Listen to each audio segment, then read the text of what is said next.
We learn our greatest lessons in the profession from the kids. This is Teaching Today, brought to you by the Center for the Professional Education of Teachers at Teachers College, Columbia University. In conversation with teachers, researchers, and school leaders, we are dedicated to breaking down the problems, policies, and promising practices that define teaching today. Uniting theory and practice, CPET promotes rigorous and relevant scholarship and is committed to making excellent education accessible worldwide through personalized professional development. Well, hey there, Roberta. Well, hey there, Charisse. My friend, can you believe that we are recording episode 93? Like this is our 93rd episode. I mean, that's a lot of episodes. And what's interesting about our episodes is I track them based, believe it or not, on the pandemic, because it was during the pandemic when we kind of got this idea like, oh, let's kind of bring back this podcast. So the fact that we're now 93 episodes in, one tells me how long we've been in the pandemic and dealing with, all of that. But it's also interesting to see all the conversations and the things that we've learned along the way from all of our many, many guests. Yeah, and I think it's the hearing the different voices and different perspectives from educators who work in small schools, big schools, schools in the North, schools in the South, schools in the West, and to be able to see what are different people's unique and individual experiences, but also that collective experience where we're nodding along with what someone else has said, even though we're teaching and working in completely different contexts. I agree. So I'm really looking forward to today's episode and figuring out, is this a myth or is it a reality? Like, did we really lose during the pandemic, or what did we gain? And, I think I definitely lost some things. I think we all gained a whole lot of things too. But I do think that it'll be really interesting to think about the convergence of both of those things. The loss, the gains, and everything. I think that this is really a conversation that's on everyone's mind right now. We've finished our first full year. How can we use what we learned this last year to really anticipate where students will be when they show up again in September? That's right. Well, let's get to it. Okay. I'm Roberta Langer-King, Director of the Center for the Professional Education of Teachers and co-host of Teaching Today. I'm Charisse Holloman, co-host of Teaching Today and leadership specialist at the Center for the Professional Education of Teachers. We are thrilled to welcome back to the pod Darius Adamson, Regional Superintendent of Broward County Schools in South Florida. Welcome back, Darius. It's been a long time. Yeah, thank you for having me back, Roberta, and Charisse. Excited to be here.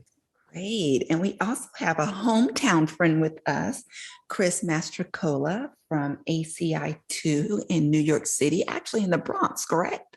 Yep. All right. Well, welcome, Chris. We're so happy to have you with us. Glad to be back, Charisse. And last but absolutely not least, we have a newcomer to the pod, Dr. Valerie Wanza. Valerie Wanza is the Associate Superintendent of Broward County Schools in South Florida. Valerie, welcome to the podcast. Thanks for having me. Looking forward to being the new kid on the block. Well, we try to treat people nice so they'll come back and play with us one more time. So we try. Well, we'd love to just hear from you about kind of how your school year ended. And, as we're talking about this conversation around minding the gap and learning loss, myth, can we believe the hype? There's a lot of news and concern and upset about the changes and a lot of different ideas about what can be addressed. Do we need standardized testing in order to measure how big the gap is? Do we need less standardized testing and we need more heart? We're just really curious, how did things end up for you guys at the end of this school year? And what are some of the things that you have in mind for the fall? As we know, the U.S. history regions were canceled, but the other regions were still on. And at the end of the year, we took a look at the data. And fortunately, the state of New York gave us criteria for an appeals process And what we learned is that appeals process greatly helped our students pass, the mandated regions, but also some of the extra regions for students to achieve their advanced regions diploma. And I think it just goes to show that without that appeal, some of our pass rates would have been 15, 20% lower. For some of the subgroups for our special education ESL population, they would have been even lower. So I think in the aspect of state testing, it was necessary to have those appeals, or else students would be taking review courses, or more students would have been taking review courses over the summer. Something that students did gain, they're a little more tech savvy, but obviously that doesn't help on standardized tests, because even during review weeks leading up to the regions, we move away from technology. We move back to paper, we move back to pencil, which I understand why, as a teacher, we would need to do that. But I do think that's something we have to reevaluate, to make sure that our students are ready for that next step, whether it's college, trade school, post-secondary career, whatever it may be, just because I'm not sure that, that took a lot of students by surprise when the teachers were saying, all right, we need to put the Chromebooks away, we need to put the laptops away. There was a plus and negative. Students definitely relied on technology more throughout this year, but when it came to standardized testing, it was definitely a shock for most students. So it's interesting. In Florida, we do things a little bit different. We obviously have an accountability system where we assign schools letter grades, the majority of schools, and then some of our non-traditional schools get what they call a school improvement rating. But the majority of the schools here in the state get a letter grade based on student outcomes, on standardized tests, and it's the traditional A, B, C, D, F type thing.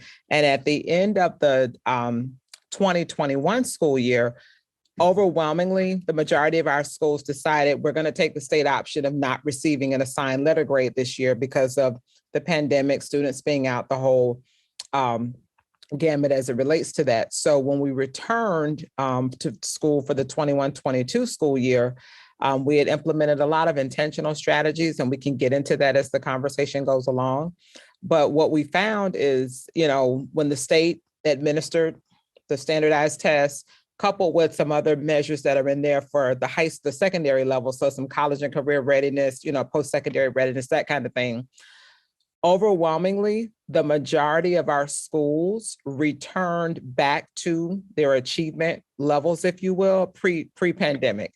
So 75% of our schools, are graded A, B, or C, right? And so the question is, was there learning loss, or is there unfinished teaching? You say tomato, I say tomato. Some people may see it differently, right? But for the most part, children returning to school in front of a teacher with the supports wraparound that they need to be successful, proved to address many of the concerns that a lot of our learners had. In some schools, it was simply put them back in front of a teacher and they will make incremental gains, or they will recoup some of the learning losses that they had. And I'll just say, here in Broward, we were the first district in the state to go remote. We were the last to come back full-time in person. And so we knew that we had to be very intentional about the strategies that we utilize in school, as well as provide students with multiple opportunities beyond the school day to receive academic services. Yeah, that's pretty impressive when you look at what Broward accomplished with kind of actually school improvement on the back end of the pandemic. So I'll kind of parlay that a little bit to what was happening in Central Florida at the same time. So even though our schools were choosing not to take grades during that year, what we could see clearly during the pandemic year with that 21 testing that we had, but it didn't count in terms of score, in terms of grading, that we had significant academic drop at some of our schools, right? Particularly schools that you would expect to see significant academic drop at some of our underperforming schools, or schools where kids just wasn't, third grade ready or ready in terms of literacy. So we saw those drops academically, but those numbers were not, that wasn't information that was published through the grading process, right? So as we came back into this year, same thing, we saw significant improvement in terms of learning gains, in terms of academic growth. What I find ironic, though, is that, I'm curious about the long-term effects of the pandemic. So one of the things is, for all districts, I wonder how hard we've pushed on our teachers. Because one of the things that I'm noticing right now is one of the things we talked about in one of the previous podcasts is the fatigue that educators are feeling right now, in terms of the work that it took to get kids back up to speed, to sustain or to improve. And even for districts who had slight drops, for them to maintain in that same range was pretty incredible, considering everything that we had going on. So the work in Broward's been pretty impressive, that they actually improved on numbers through the pandemic. For districts that maintained their grades, that's really impressive. My concern moving forward is probably long-term effects of the pandemic that we don't see yet, or the possibility that we now have educators who are extremely fatigued in terms of the work. And I can say for the first time in 27 years, this is the first time I've really seen a collective group of us be tired. Like just really tired from the heavy lifting of the work. And what's the real impact on that as we're faced with retirements, teacher shortages. We still have the 1 million plus kids that never showed up for school during the pandemic we're all trying to find. And so those type of impact things, we won't know the long-term effect for yet. Darius is 100% right. The pandemic had such an impact on children and adults collectively. And when you ask the question about learning loss, there were a number of students who did well when we were remote. And now we've put them back in this building. And some of them are like, but that's not how I learn optimally. What's in this for me? In a crisis, my preferred teaching and learning method was right there for me. And now I'm back to this box. What does that mean for me? And because we do have a pocket of students who did exceptionally well when we were virtual.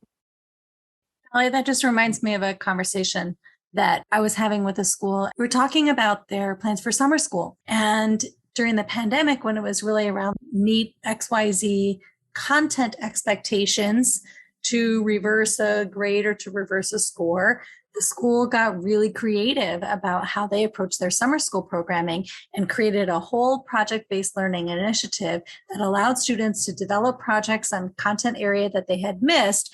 Once they had completed the project, they were able to either go on to the next course and do another project or finish their summer school. And now that we're returning to normal, what they have to do is seat time. They have to sit in their seats for a certain period of time and pass a test at the end of the summer. Some of them don't have to pass the test. They just have to sit in their seat. And it just reminds me about how many of the systems and structures we have had prior to COVID and throughout. Some of those systems were lifted because of the in-person element, but now we're going right back to them. It doesn't make them any more effective than they used to be. And in some ways, it sort of is startling to see how clearly inappropriate some of those systems are if we're just counting minutes as opposed to actually paying attention to the learning. One of the things, though, that I'm really interested in thinking about, and it's something that you brought up, Darius, is about teacher retention, and maybe we could say teacher retention and attention, because, to your point, we don't typically see the education employment rise and fall at the same rate that we see it in business. We don't see turnover at the same rate as we see in the business or the corporate world. And we don't usually see sort of the jobs numbers, so to speak, when you're kind of talking about politics and economics, the job numbers in education don't typically track with the job numbers in more corporate or on the global scale until this year, when we've seen this, right? This massive exodus. And if you're not leaving education, you might be leaving your school. You might be moving to a different neighborhood. Maybe you're moving closer to home. Maybe you're moving farther away. And so, I mean, this came up in a conversation we had a few months ago with school board partners. And that was about how we're going into one of the trickiest, toughest times in our country's history in terms of education. And we will have the most inexperienced or the most novice sort of class of educators who are doing it. So I think one of my questions, long-winded as it may be, is really what can schools or school systems be doing to recruit really great candidates for this sort of next wave, this next generation of folks? And what can we be doing to really create that breath of fresh air or a new sense of attention with our returning faculty members? So Roberta, I may want to add to that before we even get into answering the question, right? So I think there's a few narratives here we have to be conscious of. So now we have less people coming into the field, right? In terms of graduates being produced to come into education than we actually have in terms of what needs to be filled. I think one of the things the pandemic did was really challenge us in terms of what do we value and believe within education as educators. Our work is grounded in what we believe is a moral-driven profession, right? And so I think you just saw folks just make different choices. I think that 1 year of flipping to virtual, working from home, and also just the things that was going on politically and with the pandemic, I think you just saw people kind of say, hey, enough's enough. I'm ready to move on and do something else. Because at the end of the day, we still have wages that are relatively low for educators compared to other professional careers that do similar type of work in terms of academic degrees, in terms of workload. And so I think people just chose some more options. And I think it's a very dangerous time because of that. So we have less people coming in. We have people choosing different pathways in terms of careers. Because we're so value aligned and moral purpose driven, we have to be conscious what this long-term effect will be. In terms of what we can do to actually recruit people, I'm not sure. I think it starts with maybe how we pay folks at a base level to come into the field. So folks aren't working 2 jobs or working over the summer in terms of the things beyond the things that they do for the schoolhouse. And I just don't know if we're ready to make that kind of financial commitment financially, nationally. Until we do that, I think we're going to be faced with some real problems around recruiting and retaining teachers within the field, but also just getting our best and brightest to go back into education. And I think the dynamic has changed a lot because people have more options. Women have more options, minorities have more options.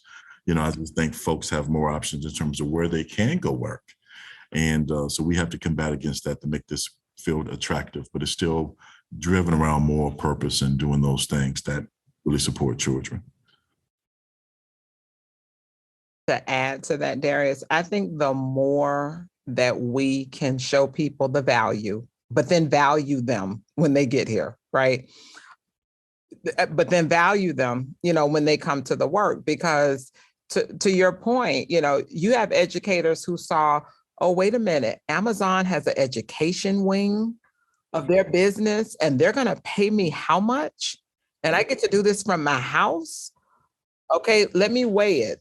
100 students, all these papers, or I get to go and do this. So the question is, what's the value proposition for them? And then, you know, I know, Darius, you have almost 3 decades in the work. I'm at 3 decades. And we have people now that's not their driver anymore. They're not concerned about, I'm going to go in this profession. I'm going to put my 30 years in. I'm going to give it my all. I'm going to get my pension. No, they're looking for I'm going to do this for 3 to 5 years. And then what's my next gig? Because a lot of them have bought into, you know, what the pandemic did was truly create the gig economy. And they are moving to their next gig. And I think that what we have found in the education field is nothing will ever replace the teacher in the classroom, ever. Nothing will ever replace that. That is a necessary. The question is, how do we not only attract, but support the teacher in the classroom so that that teacher doesn't become obsolete, but the work that he or she does will never be obsolete. So what is the way to modernize it so that it isn't this seat time, in rows? Do we even make the school experience look different? Why does it have to be in this box called a building?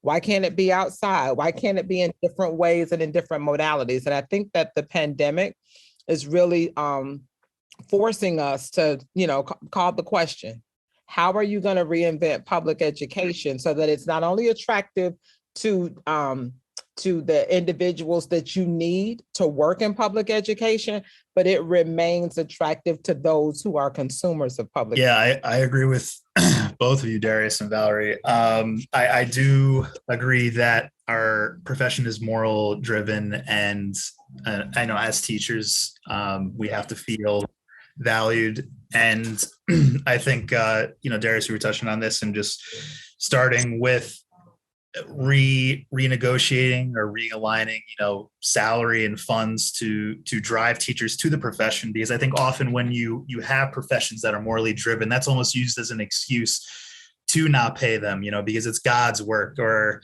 it's a method of taking advantage. And I would have to know more of the history behind the profession in the sense of where does pay start and why. But I do think, Valerie, you do have that educational wing of the Amazon field. And I just saw someone the other day on LinkedIn that was my principal when I first started teaching. She's amazing with kids. She worked her way up to a director of talent, and someone that's been in education for almost 2 decades just take a job at a tech company. And that was mind blowing. Like, no way this could be possible. Like, no way this could be possible. And then you look, and the job, I think, is hybrid or remote.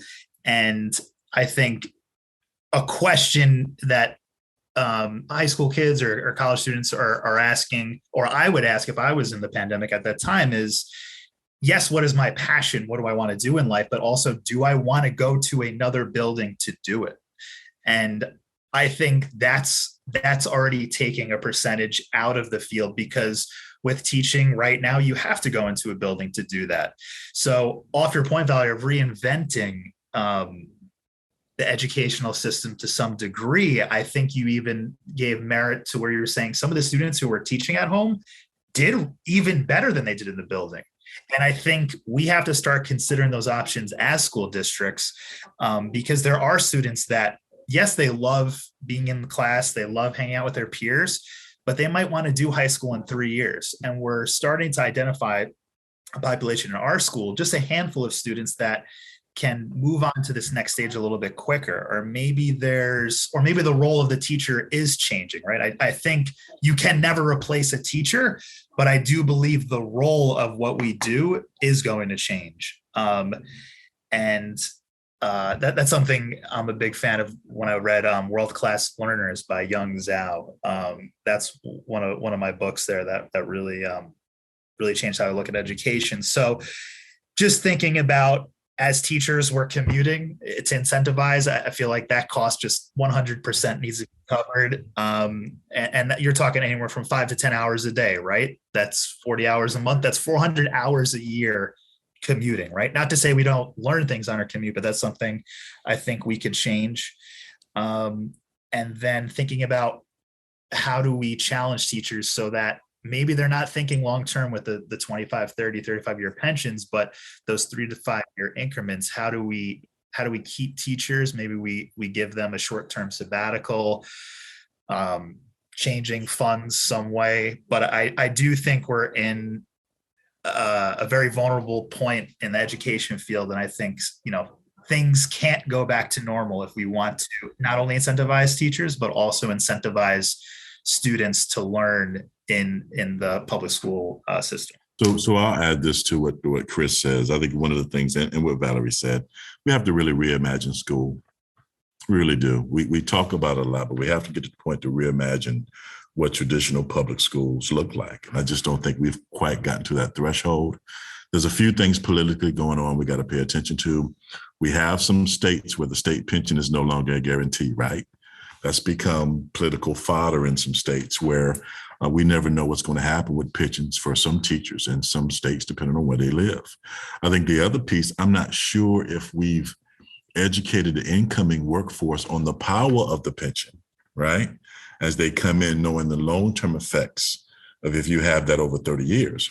But the danger is, will we have it over the next 30 years? Because of what some of the things that we've seen happen in some targeted states, right? So those are some things to keep in mind. I think we have to really reimagine the work. And I think I might have mentioned this earlier. We have to look at the profession a little bit differently in terms of how we pay teachers and educators in the field for the work that they do. And I think sometimes we fall under the guise of kind of like the state employee model. But I think sometimes we have to look at how we're paying these folks for their expertise to get things done when they deal with our kids every day. Darius, that was actually the same thing I was getting ready to say, because I was thinking about how when the pandemic hit, kind of on a dime, we had to turn things over. We had to go from being in person to being online. We got so creative. Like, we've done and been able to accomplish things online that we probably would have never dreamed possible.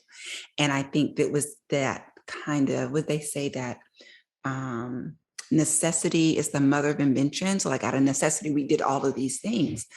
But sadly, when things are kind of seeming like we're trying to go back to what we were. And I think the danger in that is we'll never be that school, that person, those people that we were before the last couple of years. And so I think the more that we don't continue doing this imagination, one of the things that we thought was really great when the standardized testing was canceled for most of the country was that it gave teachers and schools an opportunity to just be creative and just to teach. It wasn't like, I'm teaching for this test. I can just, I can teach for the sake of learning. But I see how quickly, and it's almost scary, how quickly we just return right back to that. What's on the test? We've got to get ready for these things. I had, I think it was my godson told me that he liked doing school from home, and he was doing so much better. And I said, really? I was curious, like, why is that? He said, well, Auntie, it's because I don't talk to anybody and I just do my work. And I'm thinking, okay, so maybe you're, but the point being that I think we see that different students thrive in different ways, but yet we're still coming back to this one size fits all model. And I think it's because it's a place of comfort. We know that, like, if we don't know anything else, we know that space. But I think we're going to have to really push ourselves at the local, district, state, federal level. We've got to reimagine how we're doing education. So I would agree. And I think the level that that has the greatest opportunity with the least amount of pushback, I'm going to say, to get it started is at the high school level. Because if we don't recondition, retrain high school students to truly meet a world that they will meet in 4 years or less, I think that's the level that gives us the greatest flexibility, the greatest autonomy, but the least amount of pushback, right?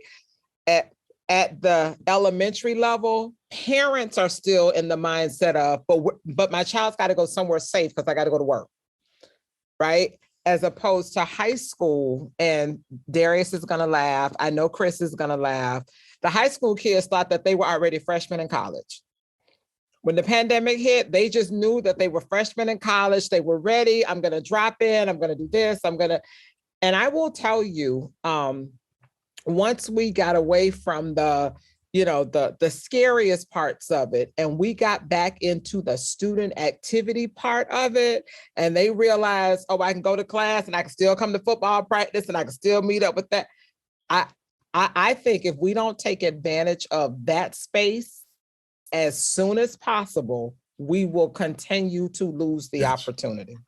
Yeah, Valerie, I agree with you. I think one of the things that came from the pandemic was an opportunity to see the work differently. That was the power of the virtual learning, right? You have nationally, districts are swinging to virtual learning. So teachers are acquiring new skills. And I think we mentioned this on that first podcast on the pandemic. There was some missed opportunity there for school districts, because for some school districts, we were still pressing about academic loss. We didn't take that time to retrain teachers, right? We had all this time, we could have retrained teachers, reset ourselves. But some folks tried to take the virtual box and put that in a round hole. And so we lost some traction there and opportunity. But the reality is, I agree with Dr. Wanza. You know, we when you see what the high school kids did in particular, right, with extracurricular activities and with their academics and their learning on a virtual platform or a hybrid platform, and you're looking at high schools that sometimes can't hire chemistry teachers or physics teachers, right? So why aren't we doing more of these things virtually? Why don't we have more virtual classrooms? I think the pandemic can open up some opportunities for us to do more teaching and learning that is virtually driven. But I feel us settling back into our old selves, to the way it was before. And so we can kind of live off the spirit of that. We can do some things a little bit different. I want to just build on that, Darius, because I think that the real challenge is around trust, right? Our natural systems are returning to gear. Chris was talking about waivers for the state test and being able to get a passing score with a lower percentage. And instead of redesigning the test, or instead of redesigning the ways in which we're assessing, or the ways in which we're gathering information, or the ways in which we're structuring learning, we are returning to the more standard and traditional methods, which are all based on mistrust. They're based on not trusting the teacher to design her own curriculum, not trusting the school to create their own projects or assessments, not trusting the district leadership to hold people accountable. And so all of these systems are systems of accountability. And I'll say that is, again, where the corporate world and the education space are in line with are in sync with being out of sync.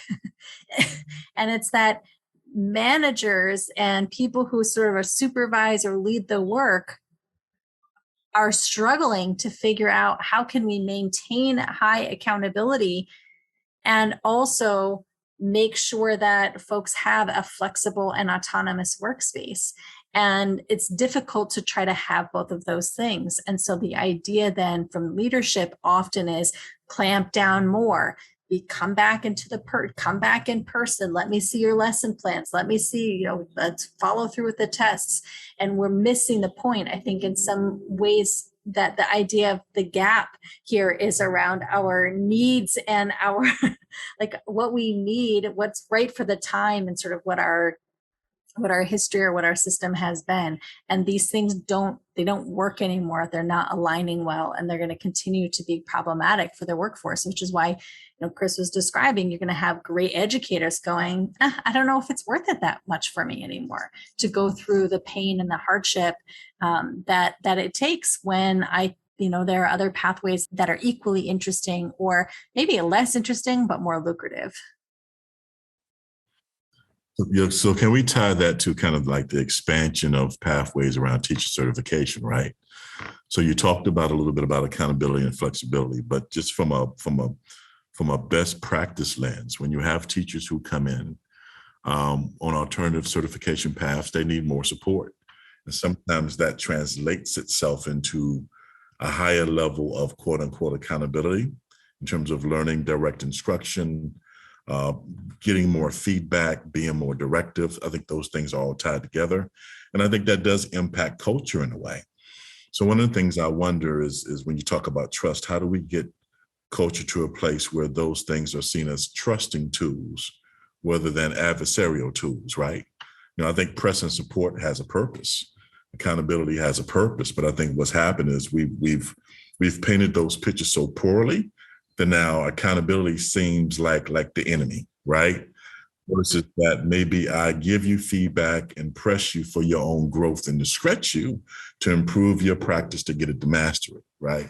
But we don't always say that when we say accountability, right? Because that we tend to think about state accountability, but what's happened, that's trickled down to the classroom, Where now in certain counties, we have teachers who push against classroom informal visits, walkthroughs, those type of things. So we're getting away from the rudimentary pieces of the work, because everything's being lumped under accountability, when some of this is really about press and support and scratch and practice, but it all is being wrapped in the same culture. Something to think about as we kind of think about how we reimagine schools is really recentering ourselves on where's the joy in the work? Why would we choose to do this work to begin with, right? And all the goodness that comes along with it. I just think sometimes we forget. I think it's an honor and privilege to do this work, but I think sometimes we've gotten off boat with that because of political climate. I get it. I really do. You know, and Darius, you're right. We learn our greatest lessons in the profession from the kids. That's right. We do. We learn our greatest lessons from the kids. So we go through the pandemic, and now out of necessity, children who held jobs because it was something to do, it was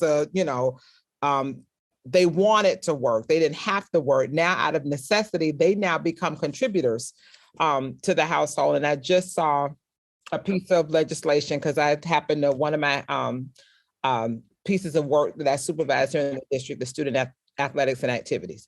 And so they came to me and they said, what are we going to do about this? Because in Florida, we have this thing called Bright Futures, where the students they can actually get 75 to 100% of their tuition paid at one of the state schools if they have a certain GPA and, test score and X amount of community service hours. And we know community service hours to be strictly voluntary. It's what you do on your own time. And now legislation just passed that said their volunteer hours can be paid. Because the students, put up, listen, we have to work now. I don't have time to give up time for free because now my parents need my 20 hours at Publix to cover something. And so again, the students are saying, work is work. I'm working. I'm showing you I'm responsible. And I am actually adding to the economy through my work because I'm holding down a job where I'm learning life skills, I'm learning about finances, and this is all contributing to making me a better citizen, just as if I was given the same 20 hours that I would normally give to the March of Dimes or cystic fibrosis or the Autism Society or whatever. What's the difference? So again, learning from the kids how to improve a system really is our greatest, benefit or our greatest teacher right now. That yes, the kids still need a great education. The question is how. For school leaders, charting that course forward is difficult. They have a clear memory of what we did before, during, and immediately after the pandemic, but knowing what comes next isn't always clear. In my work coaching school and district leaders across our 30 plus partnership schools, I've had an opportunity to listen, reflect, and offer some strategic advice so that school leaders can lay a strong foundation for next year. Here are the 5 recommendations that I've shared, and you can learn more about these recommendations from the article that's most recently published with the ASCD blog, Setting the Tone for a New School Year, published June 24th, 2022. Here are my top 5 recommendations. Number 1, reaffirm or revise the school's mission and vision. I actually did this with our own team, and it was really a powerful experience. Number 2, identify what is working. Number 3, take a closer look at what is not working. Number 4, make what's professional personal. And number 5, model and reflect. To learn more about these 5 recommendations, again, check out my blog post on ascd.org blog, Setting the Tone for a New School Year. It was a joy to write with ASCD, and I'm excited to see what comes next for all of our schools. And now, back to the panel. Well, Roberta, we're almost at the end of yet another episode. In the books. In the books. But, before we go, we always like to leave our listeners with something to think about for going forward. And listening to this conversation about so much of what we don't think we should return back to. I'm just wondering what kind of advice would our panelists offer schools as we're going into this upcoming year, which will in many ways be back closer to the normal that we knew pre-pandemic. And I'm just wondering what's some advice that you would offer to teachers and administrators and district leaders of how we can pivot in this important moment? So I'll start. The one thing that I would say to all education professionals, whether you're the administrator, the teacher in the classroom, or even the education support personnel, reaffirm your why. Reaffirm your why. I got into this 31 years ago for kids. That's still my why. The new question or the addendum to the question is, given what we know now, what's the how? The why never changes. The how moves as conditions, context, and time reshape and redesign what the work is, but the why will always be the kids. The what and the how is really driven by context and where we find ourselves in any given moment. Yeah, that's a great response, Valerie. I really agree with the why, and the how is what's in question. And I feel most fields and most people went back to a different environment, one that was completely virtual or hybrid, except our students. They were kind of just forced right back into a school building. And as an administrator who's been in the position officially for 17 days, I think something I'm thinking of is how can I make their post-secondary or their new world, the post-pandemic world, which will have a virtual option most likely. And it doesn't have to be mandatory, but I think it certainly should be an option for some of our students who perform better virtually or feel more focused or more successful. So that's something that's going to be on my radar this upcoming year. I just kind of piggyback what the panel said. I think it's just getting back to the purpose-driven work and again rediscovering our why. But I think the real conversation has to begin around how do we reimagine schools, and as soon as we can start that conversation, the better. When we think about minding the gap, we often are thinking about the changes as a result of learning loss. But the result of this conversation makes it clear that we need to also be minding the gap around our systems and structures and what's needed for the times. And looking, especially from a leadership perspective, at where we're in alignment and where we're out of alignment. And be reimagining, redefining what is the most important thing that will reach our students in this moment. This is Teaching Today. I'm Roberta Lenker-Kang. I'm Sharice Holloman. I want to say another thank you to our panelists, Darius Adamson. Thank you, Darius. Thank you for having me again. I always love you guys. I appreciate it. Excellent. Chris Mastrocola, thank you, sir. Thank you very much, Sharice and Roberta. Always a pleasure. And Dr. Wanza, we're so happy that you came to be a part of us today, and we really appreciate all of your insights as well. Thank you. It was my pleasure.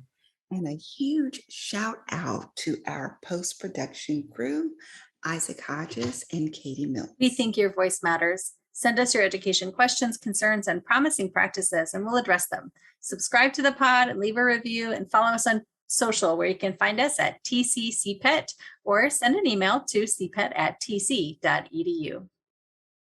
Until then, take care and talk soon. And talk soon.